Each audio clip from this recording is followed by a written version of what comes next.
Uh, hey, hi, hey, good afternoon. Please turn on your video. Sure, sure.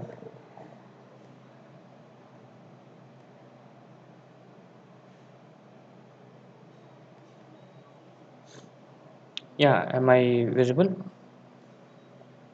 Yeah, it's fine now.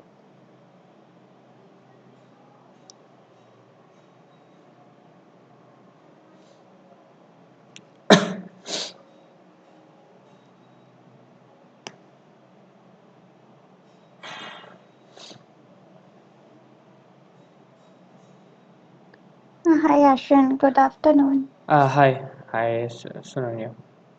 Yeah. So let's wait for a minute. Maybe Raghuram will join. Sure. After that, we can start. Okay, okay, okay.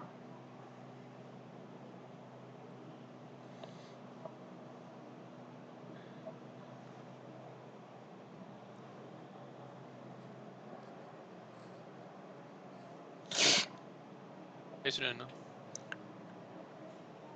Hey Hassan. Hey, Hi Raghuram. hey, hi, Raghuram. How are How are you? you? I'm good. I'm I'm doing good. good, thank you. So we can start. You can brief about yourself. Yeah, hi everyone. Good afternoon. My name is Asanwar and I belong from Lucknow. I have a total of 3.6 years of experience where where I've worked on the technologies like Linux, Windows, cloud platforms like Azure, virtualization platform like Hyper-V. I have worked on Hyper-V, usually less, more on VMware. So as of now, I'm working with Commvault as a technical support associate. So where we used to handle all the backup and recovery system, backup and recovery process for all the operating system related to Windows, Linux, and all the Office 365 applications. So before Commvault, I was working as a senior engineer Unix and Linux, where my roles and responsibilities were. OS level troubleshooting, patching of the Linux servers. I was working with Windows servers and AIX servers as well. So on those technology, I was doing OS level, basic OS level troubleshooting, patching the Windows server as well via SCCM. So yeah, I mean this is all just short brief insight about my career. Okay. So what are your day-to-day activities in your present company? Commvault, right? Is it? Yes, it's Commvault. It's a data protection, it's a backup and cyber resilient company. So where we used to where we use the customers to back up all their data and backup and restore the data like complete data. So we used to support the customer if at all they want to restore the data like from past 10 years, 15 years. Either they are using tape or they are using any of the virtual tape library, or they are using S3 bucket. So we often help for the backup and restore operations. Okay, okay. So and So yes. yeah, carry on, carry on. So I So mean, we have specific dedicated teams, but we usually work on Windows, SQL, of all the Office 365 apps, whether it is Team, SharePoint, or O365, and Linux. So we support these four platforms. So we handle all the backup and recovery operations for all these Windows, Linux, Office 365 apps, and SQL. okay, okay, good, good. So what is the most complex technical issue which you resolved recently? Okay, so I mean this issue I resolved yesterday itself only. So it was a production SQL server. So all the production database were backed up on that server itself. So uh, the customer did the patching last week. So somehow something got changed and the backup were not happening. So all the I mean the data were not getting backed up. So they raised critical case on the CRM. So we use CRM for all the case handling. Uh, there was some network issue when I got the case, so I jumped in the call with the customer, tried to troubleshoot this scenario. So what happened was, they did some network configuration from their end when the patching happened. So initially we checked the ping from one server to another. So ping was working on, all these services were running on SQL service, were running on the SQL client, I mean this on the SQL server. We as a Commvault, we have our particular Commvault services which needs to be running on the on both the machine where the data transfer is happening. So there's a log in our CVFWD, which is basically known as firewall services, which basically gives you the network related error from the log lines. So there I found out some DNS issue. So I just quickly asked them to check their host file. So when he opened the host file, so the target server, I mean the SQL server host name and the IP address was missing. I mean, though it was a very simple issue, but on when I went to the call, we need to check each and everything step by step. So we didn't knew that there could be an issue with the host file with the IP address. So the DNS name resolution was not happening. So as soon as we added the entry, it got resolved. I mean, I have similar multiple issues like this as well. So it was just happened yesterday itself. So I just gave you the Okay, example. okay, okay. Fair enough, fair enough. So you mentioned that you will be pinging the IP address as well, right? So which protocol does like pinging the IP address comes into? So Like, I mean, I the protocol which you use for pinging the IP address. Which protocol does it use? TCP/IP. I'm sorry, like, hello? Yes, hello.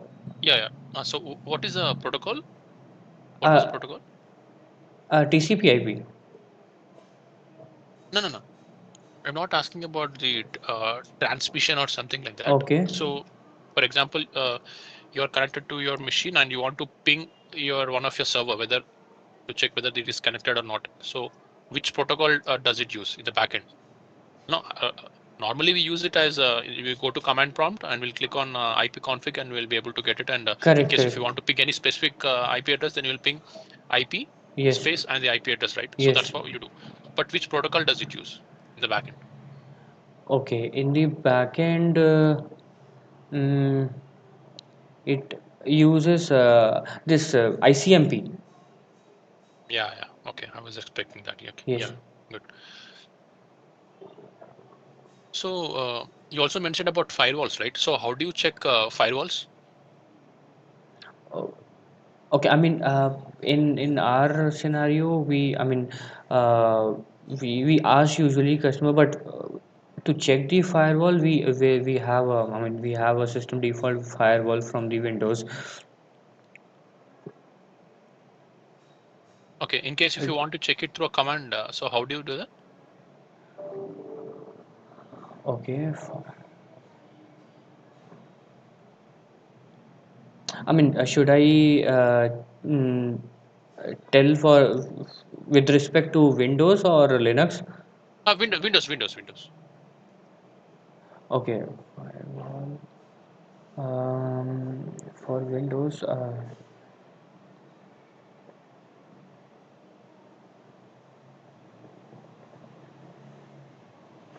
It's okay, no issues, no issues.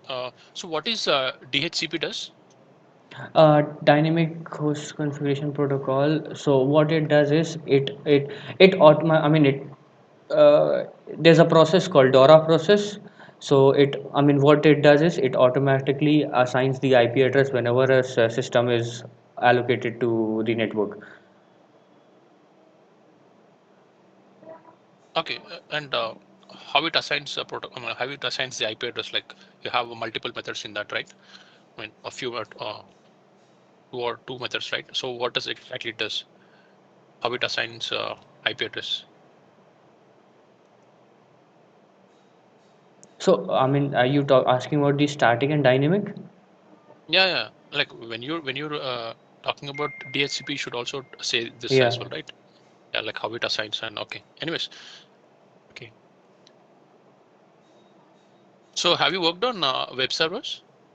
Web servers, I mean, not very much, but yes, I have some knowledge about web servers. I mean, it is related to this IIS, Internet Information Service, right? Hmm. Hmm. So did you host any application from there, from IIS? No, I have not hosted any application, but yes, from the server manager, we can check the IS and the all the configuration, what all certificate has been is configured. So that I know. Okay, okay. Mhm. So in Windows, like what does the registry editor does? Okay, I mean registry editor. So what is the useful uses of that registry editor? So, see, registry editor is something, I mean, in Windows, it is a tool, I mean, uh, it is used to, it's a hierarchical database, I mean, storing of the system information and application settings. Hmm.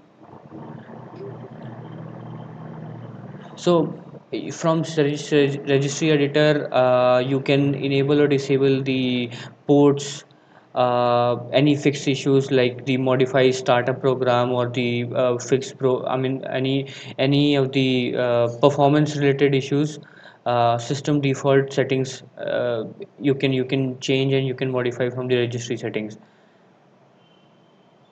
Oh, okay, fair enough. So what is the difference between IPv4 and IPv6? Okay, so IPv4, I mean, we generally use IPv4, and IPv6 is for, I mean, very huge, large interface. So, mm, I mean, IPv4 is a 32-bit IP address, and IPv4 is 128-bit. Okay, okay. Mhm.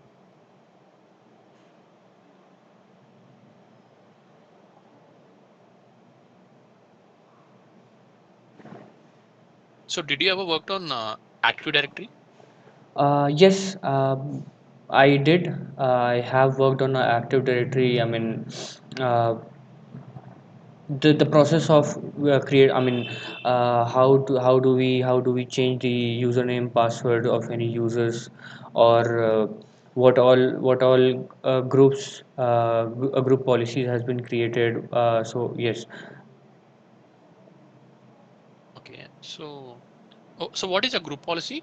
Like like can you help me like Okay, brief me through? so something like that. I mean, group policy, something like suppose there's an organization and we have two or three different cities where the head. I mean, one is for example, Bangalore is the headquarter, and two different locations, Pune and Delhi. So we can create a group policy inside one headquarter itself, that there will be a group policy dedicated to HR team, there will be a group policy dedicated to IG team. So these group policy defines these set of rules and configuration related to any team which can be assigned.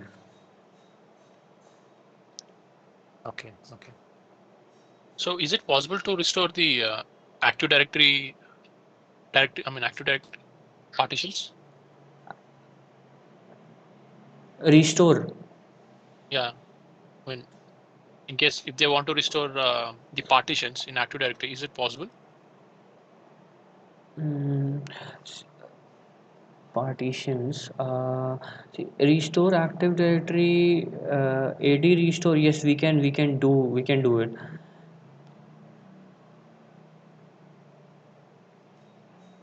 You know what all it uses in order to restore the I mean, partitions? it requires this uh,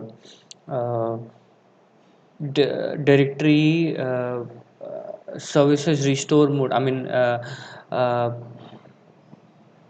DSRM, it requires DSRM to restore the Active Directory.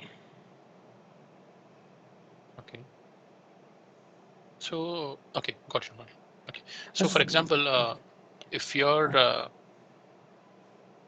if your customer's network is, or like Okay. if they are experiencing a connectivity issue, Okay. okay, and what all the steps you would diagnose it or resolve the issue on his on their environment. So, what exact steps you follow? Okay. So Or else let's take it as like more famous, like let's take it another way. For example, your company is experiencing a network issue, okay, okay. network connectivity issue. So what step you will take to diagnose it or resolve the Windows environment?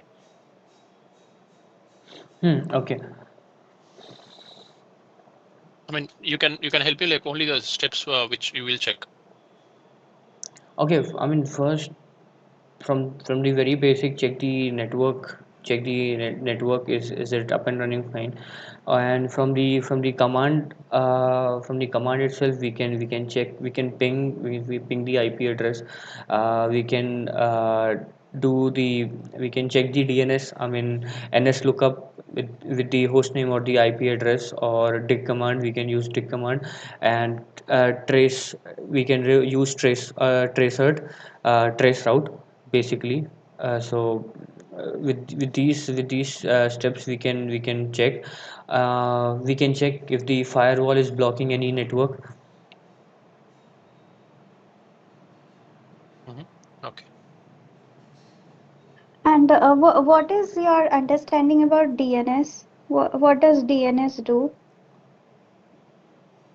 I mean, it resolves the host Hmm. to IP address and IP to host address.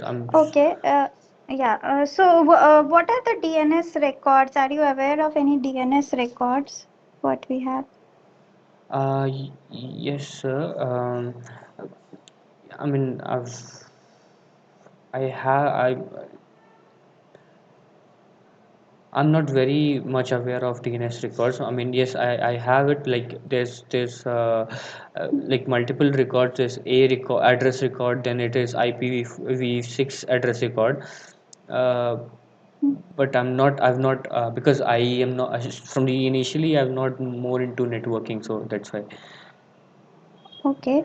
So as you said earlier about DHCP, right, to obtain a dynamic IP address. Yes. So can you tell me the process, the flow through which a client, gets the dynamic IP address from the DHCP server? What is the process flow? Can you give me that? See, I mean the DORA process: discover, offer, Mm-hmm. request, and acknowledge. Yeah, yeah. So like whenever client is connected to a network, so it discover a message has been broadcasted to the DSC server. So this message is sent via UDP port 67, and it is broadcasted to device in the local network. So when the discovery happens, then the DSCP server receives that discover message and responds with the offer. So that the offer includes the IP address, the default gateway DNS server. And after this, the request, the DHCP clients sends a DHCP request message back to the server. So that's how, in the last stage, the DSC server acknowledge the message from the DSCP server. Okay, yeah. So do you know what are subnet classes? Subnet classes. Yeah. How many categories are there inside subnet classes? So we have basically five subnet classes: A, B, C, D, E. This No, there are three, only three are there. So ABC. AB, Hello. yes, ABC. Do you know the range of A? What is the range of A? So A starts from 1 dot o dot o dot o to 127 dot 255 dot 255 dot 255. Second starts from 128 dot 02 191 to 255 to 255 to 255, and C starts from 190 two .0.0.02 223 dot 255 255 255 dot. And what do you understand by octet in IPv4? Any Okay, idea about it? Yeah, yeah. Tell me. so this I mean like so for example, this is 192.0.0.0, so these are the octet of the IPv4. So how many bits does one octet takes? um 16 bits. No, it is octet. So No, 16 should be something related to hexa, X, right? yeah, That means 8 8 bits. bits, correct, yeah, yeah. Okay, okay. And how is your experience with Java? Have you worked with any programming language like Java, .NET? Yes, I have worked with, I mean, not worked with Java. Like in Hmm. my college days, I had I mean, good knowledge in Java. But during my this professional experience, I have not used Java as such. Okay, so which, But yeah, I do yeah. have an understanding of Java. Okay, got it. So, okay, if you have understanding, see, we are not into, deep coding unit. Yes, We are yes. just, at the top level. So that you can, if we have Sorry. some script Yes, or code, you should understand the logic behind it. That yes. is what we expect.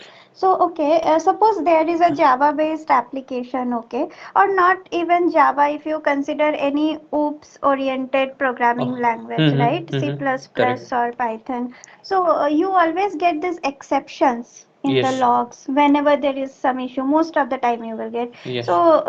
are you aware what is this exception? What causes these exceptions? Uh, So exceptions usually, I mean, this is an event the where the program is the program flow is not normal. I mean, Hmm. uh, it's an exception object. It throws which it while running the Java program. This Hmm. happens when the program is not correct exactly. Yeah, it is not normal. There is Yes, some break. yeah. Okay, so what do you understand by null pointer exception? This is one of the common exception we always get everywhere. So do you know why do we get that? So,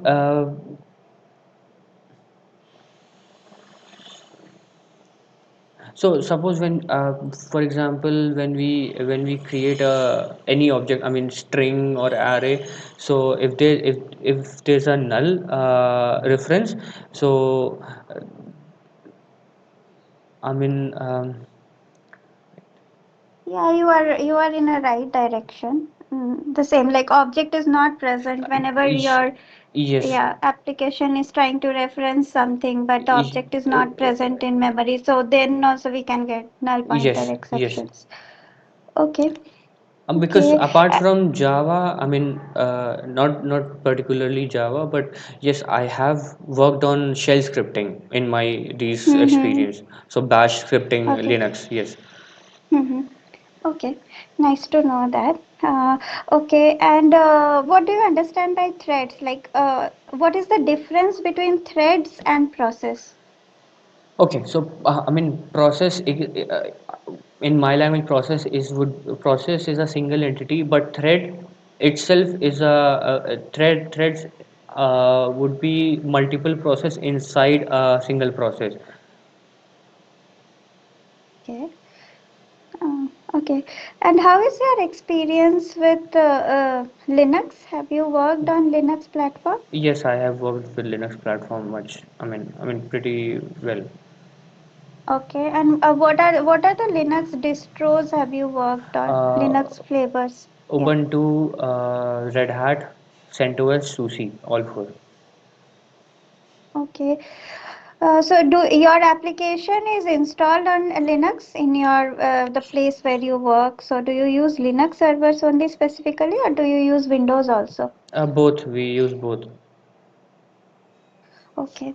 Okay. Suppose in Linux server where your application is installed and you get a customer issue where they say that suddenly, maybe yesterday night, there was high disk space occupied in Okay. the server. Maybe Okay. there was 100 GB of total disk space. Hmm. Earlier it was occupied as around 23-24 GB, but suddenly it has risen up to 98-97 GB. Yes. So yeah, they will come to you for what is the cause behind it. So yeah, so can you tell me what will be the troubleshooting steps you will take, and what could be the possible cause of such kind of issues happening? Yeah. I mean, see,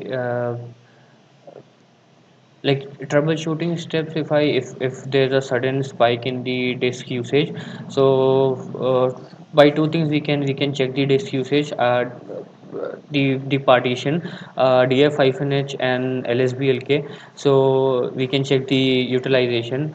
So if we want to check what all which particularly is consuming more space, so we can go inside the directory. Then we have a command du-sh star. So it will list out all the files which are consuming more space, so we can choose, we can check which is, even inside the directory we can go, we can traverse inside the directory more, and we can do the du-sh star to check which file is consuming more space. So accordingly, if we find that this file is consuming more space, so we need, so for Linux, we what I have experience, we cannot directly go and delete the data inside the directory, because it might be an application data, so we need to check with the application team as well.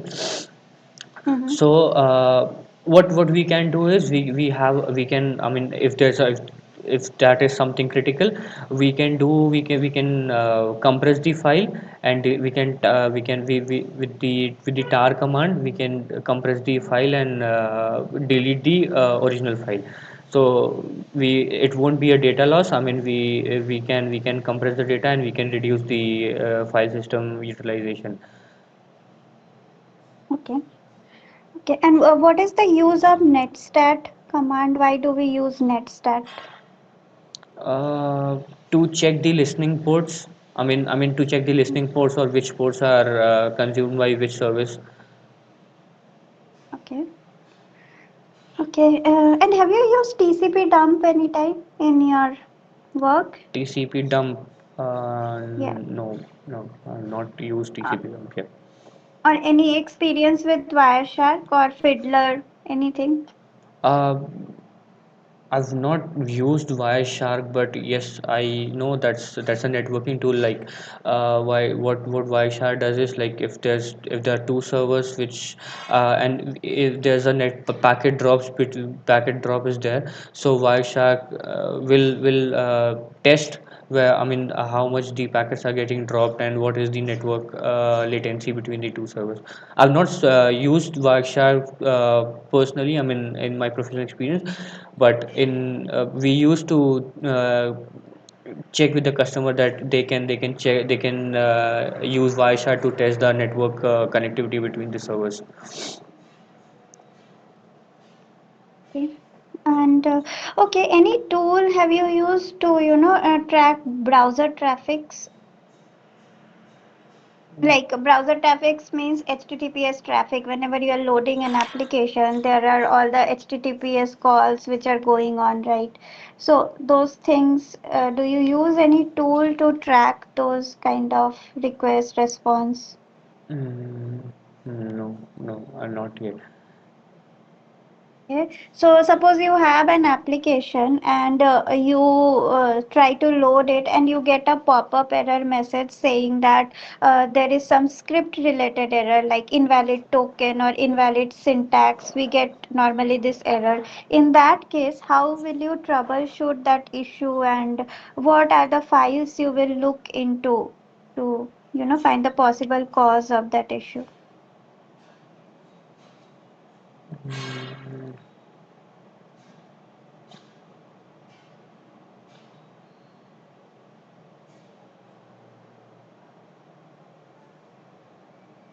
That is fine if you don't know. I mean, maybe you have no, not worked on it. yes, I've not worked on this actually. So yeah, I was actually looking for the developer tool which we have in browser That and the inspect, network. and we what Yes, we do is inspect and go to developer tools, right? yes, yes. Okay, okay, okay. Yeah, that's fine. Okay, and how about, do you know what is symmetric encryption algorithm and asymmetric encryption algorithm? Uh, I mean, you are talking about the hashing techniques. Not hashing techniques. These are encryption algorithms.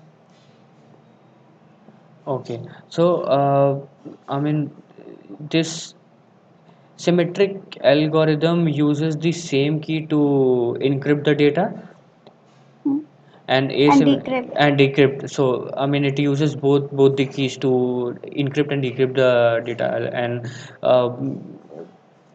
for asymmetric, it uses different keys to encrypt and decrypt. Okay, so you said symmetric uses both key or same key? No, symmetric.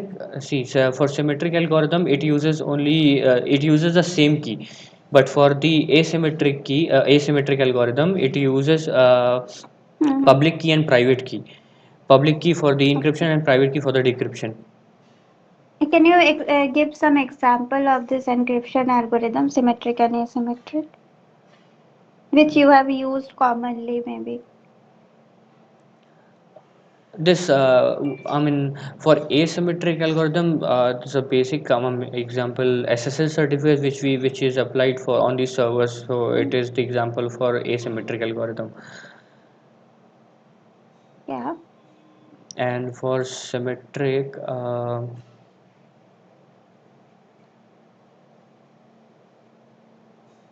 it is fine. A DES comes also under symmetric, hmm, suppose.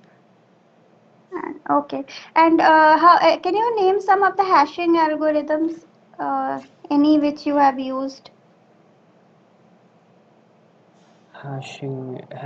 algorithm SHA-1. Yeah, yeah. SHA-1. Any more? That is, I think, very unsecure Yeah, I and it mean, is not being uh, used. yeah, Yeah, SHA-1, and there's MD5, yeah, yeah.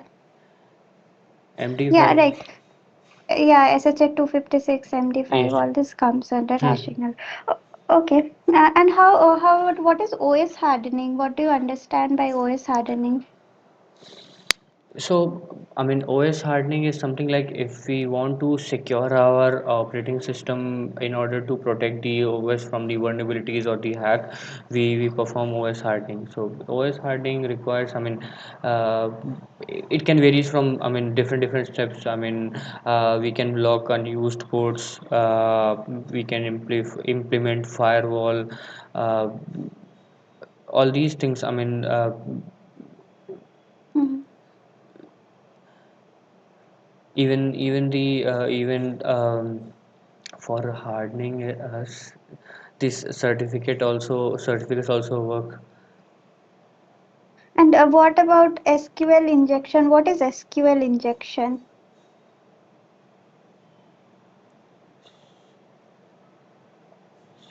Injection, It is a no, vulnerability or it is an attack, security attack. Do you know what is it like? What kind of attack it is? um, Okay, that's fine no. if you don't know. Okay. Yeah, Raghuram, if you have anything more, you can.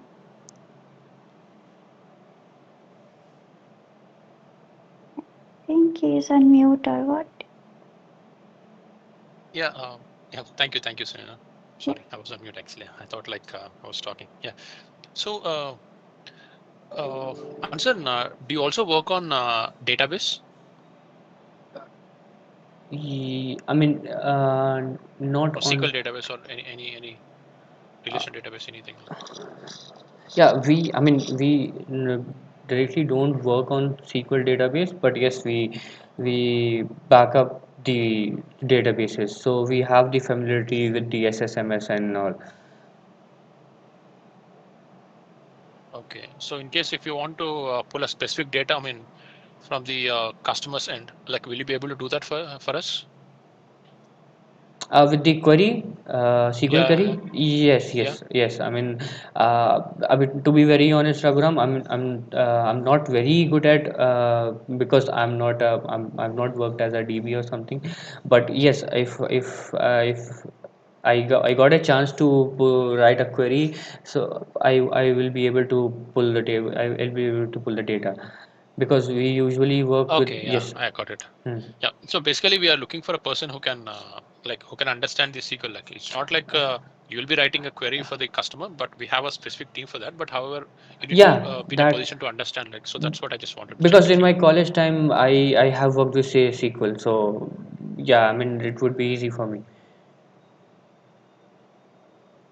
Mhm. So let's go with the basic questions. Like, what is a primary key? So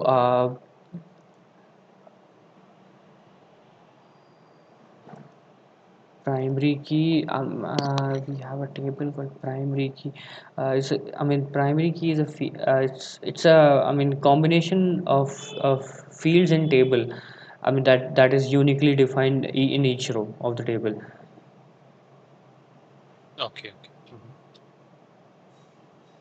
So what is a store procedure? Stored procedure.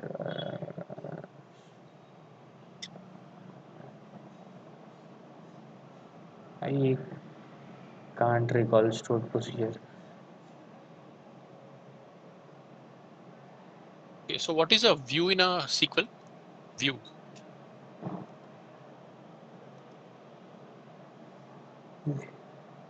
View in SQL. I mean, it's a table that provides the uh,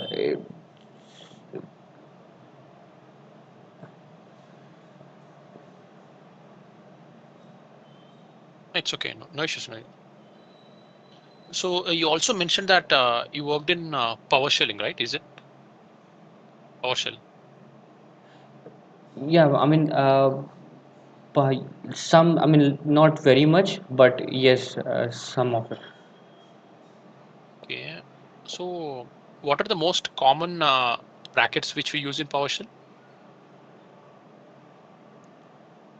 Brackets. You Sorry. use the brackets, right? I mean, what is the significance of using a brackets in PowerShell? So brackets in PowerShell. It. I mean, see. Parent. I mean the parenthesis. I mean what we usually use. I mean to it for these are used to control the order of expression. Yeah. Okay. So do you also have any idea on log analysis? Yes. So what exactly you like if you got a logs from the customer, Mm-hmm. so what exactly you do? Like what exactly you search for? So first of all, if I mean basically if I get the logs, I mean particularly any logs in general. So we see common failures to identify where the failure is happening, like failure or unsuccessful or something related to error. So we usually first we find these type of words in the log lines. accordingly we can go forward and check below or above or below these errors. We can check what is the cause of the issue. Hmm. Okay.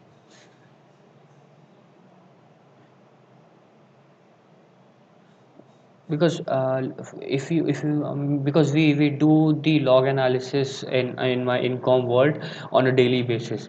So if I'm doing a log analysis, so with the help of job ID and the process ID and the timestamp, suppose if I have a job log, if I need to do the log analysis for something failure, and a customer told me that this issue happened on this date on this time.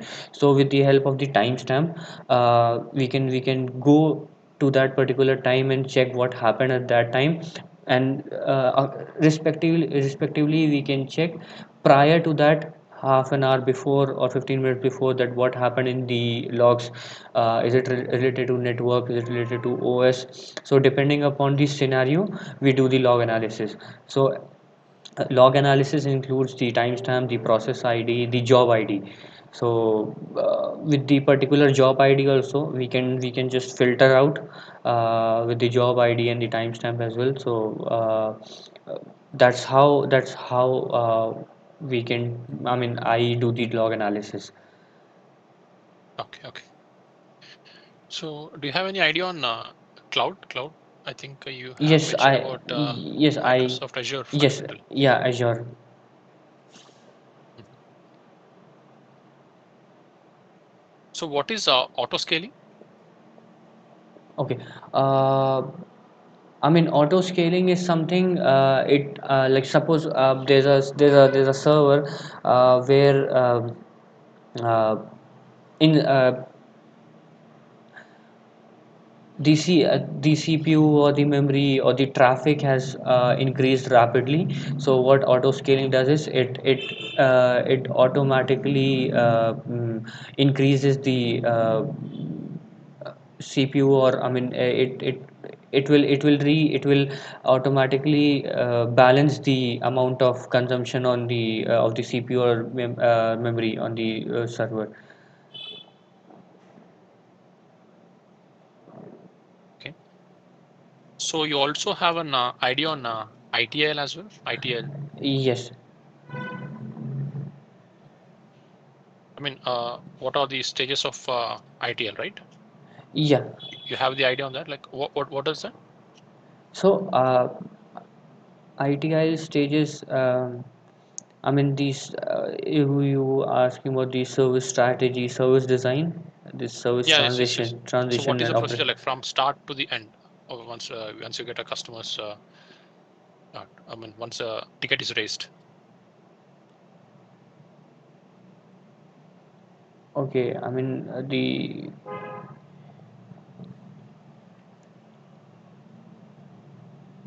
I mean, the stages of the ITL,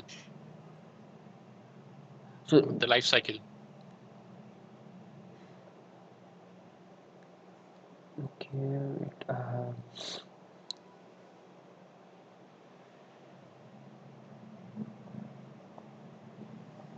hmm, It's okay. It's okay. No issues.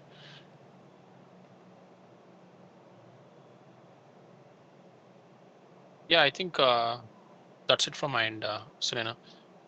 So do you have any more to I ask? don't have any more questions. So, Okay. yeah, Ashwin, do you have anything from us? Like, do you have any question for us?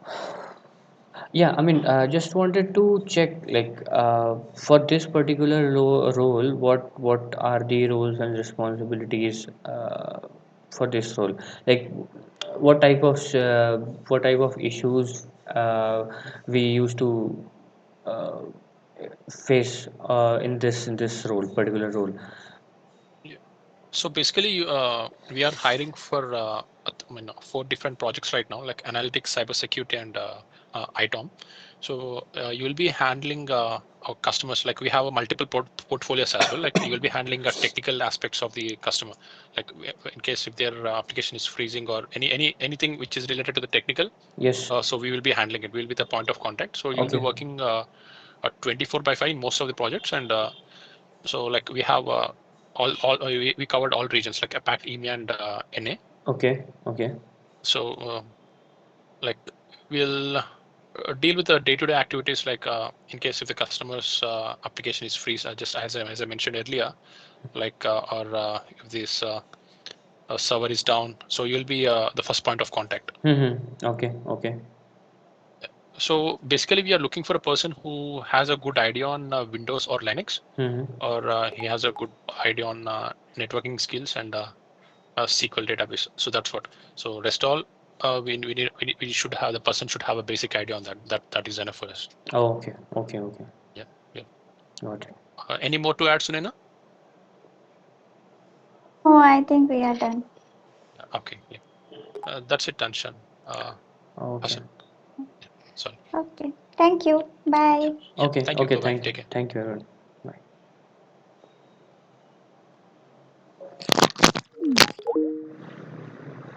Bye.